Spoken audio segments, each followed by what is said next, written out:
ఉంది. ప్రజల విశ్వాసం అది ఎంత మేరకు నిలబెడతారో చూడాలి. గణికృష్ణ గారు ఫైనల్ గా సార్, మొన్న ఈ 2-3 రోజులు మనం చూసాం అనిల్ కుమార్ యాదవ్ కానీ కొంతమంది అంటాం మరలా మేము వస్తాం, వచ్చిన తర్వాత ఒక్కొక్కరి లెక్కలు తేరుస్తాం, మీ అంతు చూస్తాం అంటూ ఆ మాటలు మాట్లాడుతున్నారు. నిజంగా 2029లో వాళ్ళకి అవకాశం ఇస్తారా మీ కూటమి ప్రభుత్వం?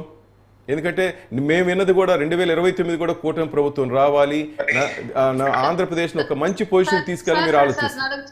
చిన్న సబ్మిషన్ సార్, మా చెప్పండి. 2029కి అసలు వైసీపీ అనే పార్టీ అండ్ అజెండా ఆ గుర్తు మీద పోటీ చేస్తారు వాళ్ళు ఇంతకి?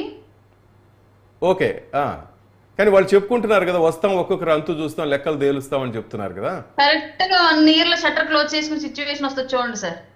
ఓకే, అంటే వైసీపీ కనపడదు అంటారు ఆంధ్రప్రదేశ్ లో ఇక 100% షట్టర్ క్లోజ్ చేసి ఏదో ఒక పార్టీలో మెర్జ్ చేయాల్సిన పరిస్థితి ఈ రాష్ట్ర ప్రజలు క్రియేట్ చేస్తారు.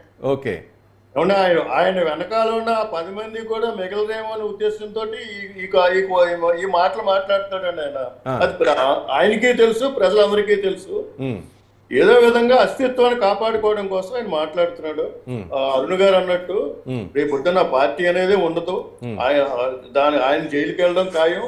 ఎందుకంటే ఈ న్యాయ వ్యవస్థలో ఉన్న లోపాలని అడ్డం పెట్టుకుని ఆయన ఎన్నాళ్ళు మనగలుగుతున్నాడు అంతే.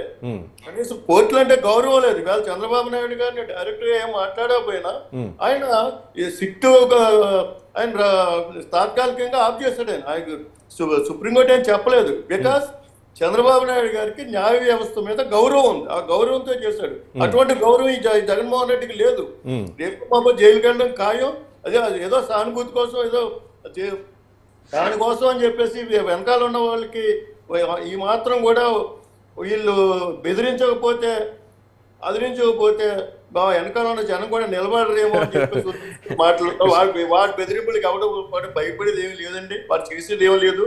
నీతి నిజాయితీ ఉన్నప్పుడు ఎవరు కూడా దేనికి కూడా జెర్సీ పని లేదు ఎవరు కూడా. రైట్, కృష్ణ గారు మీరేం అట్లా అంటున్నారు? ఆయన మొన్న